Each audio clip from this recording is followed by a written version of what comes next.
সমাজে সুস্থ স্বাভাবিক মানুষ নয়, বরং চারজন মানসিকভাবে অসুস্থ মানুষ কি করে একটি রাজনৈতিক কিডন্যাপিং কেসকে উদ্ধার করে এই সমাজের আসল হিরো হয়ে ওঠে, এই নিয়ে আজকের ভিডিও। এবং এই মুভিটির শেষে এমন একটি টুইস্ট আছে যা আপনাদের মাথা ঘুরিয়ে দিতে বাধ্য। তাই গল্পটি সম্পূর্ণ শেষ অবধি শুনবেন।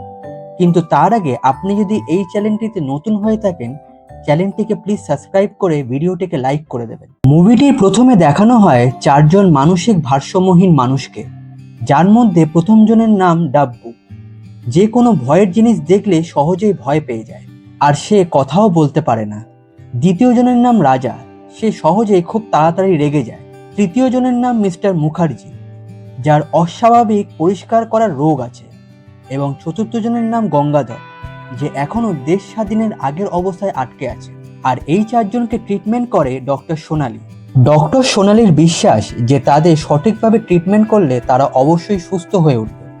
তাদের নিয়ে ডক্টর সোনালি একদিন একটা ট্যুরে বেরোয়, কিন্তু যাওয়ার পথে ডক্টর সোনালি এক জায়গায় নেমে একটি পেশেন্টকে দেখতে যায় আর চারজনকে বলে যায় তারা যেন গাড়ি থেকে না নামে। অনেকক্ষণ হয়ে যাওয়ার পর ডাব্বু বাথরুম করার জন্য গাড়ি থেকে নিচে নামে এবং দেখতে পায় কিছু কিডন্যাপার ডক্টর সোনালিকে কিডন্যাপ করে নিয়ে যাচ্ছে। এবং সেটি দেখে সে খুব ভয় পেয়ে যায় আর ভয় পেয়ে গাড়িতে এসে বসে পড়ে। আসলে এই কিডন্যাপাররা ছিল দুষ্কৃতী, আর এই দুষ্কৃতীদের একজন সাথী জেলে বন্দি ছিল। তাকে জেল দিয়ে বার করার জন্য পাগল প্রমাণ করতে হবে, আর সে পাগল কিনা তার সার্টিফিকেট দেবে চারজন ডাক্তার। চারজনের মধ্যে তিনজনকে দুষ্কৃতীরা কিনে নিয়েছিল যাতে তারা পাগলের সার্টিফিকেট দিয়ে দেয়, কিন্তু একজন অর্থাৎ ডক্টর সোনালিকে তারা কিনতে পারেননি। তাই তাকে কিডন্যাপ করে তার হাজবেন্ডকে মারার ভয় দেখাতে থাকে দুষ্কৃতীরা। তারপর দেখা যায় অনেকক্ষণ হয়ে যাবার ফলে গাড়িতে চারজন এক এক করে নেমে গিয়ে ডক্টর সোনালিকে খুঁজতে বেরোয়। তার মধ্যে রাজার দেখা হয় তার প্রেমিকার সাথে, যাকে সে তার রাগের কারণে হারিয়ে ফেলেছিল। এবং তাকে সে সব কথা খুলে বলে যে তারা তাদের ডক্টরকে হারিয়ে ফেলেছে আর খুঁজেও পাচ্ছে না।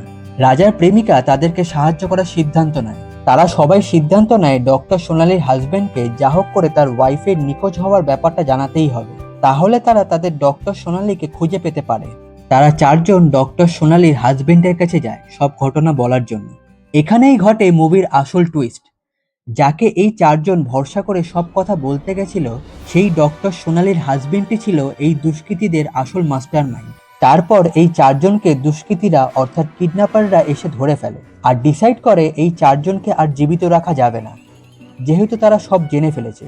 কিন্তু মানসিকভাবে অসুস্থ এই চারজন তাদের বুদ্ধির পরিচয় দিয়ে তাদের কবল দিয়ে বেরিয়ে আসে আর সোজা যায় রাজার প্রেমিকার কাছে। সে একটি নিউজ চ্যানেলে কাজ করে। তারা প্ল্যান করে ডক্টর সোনালির হাজবেন্ডকে কিডন্যাপ করে এনে তার থেকে সব সত্যি কথা বার করে রেকর্ড করবে, এবং তারা তাতে সাকসেসও হয়। কিন্তু এদিকে ডক্টর সোনালি জেলে বন্দি হওয়া আসামিকে এক্সামিন করতে আসে। সেখানে এই চারজন এসে ডক্টর সোনালির হাজবেন্ডের বিষয় সব সত্যি কথা বলে দেয়। তখন ডক্টর সোনালির হাজবেন্ড বলে এই চারজন পাগল আমাকে মেরে আমার ওয়াইফের কিডন্যাপিং এর কথাটা বার করিয়েছে, যেটা সম্পূর্ণ মিথ্যে। ডক্টর সোনালি এই চারজনের কথা বিশ্বাস করলেও অন্য কেউ এই চারজনের কথা বিশ্বাস করে না, কারণ সবাই জানে তারা মানসিক ভারসাম্যহীন।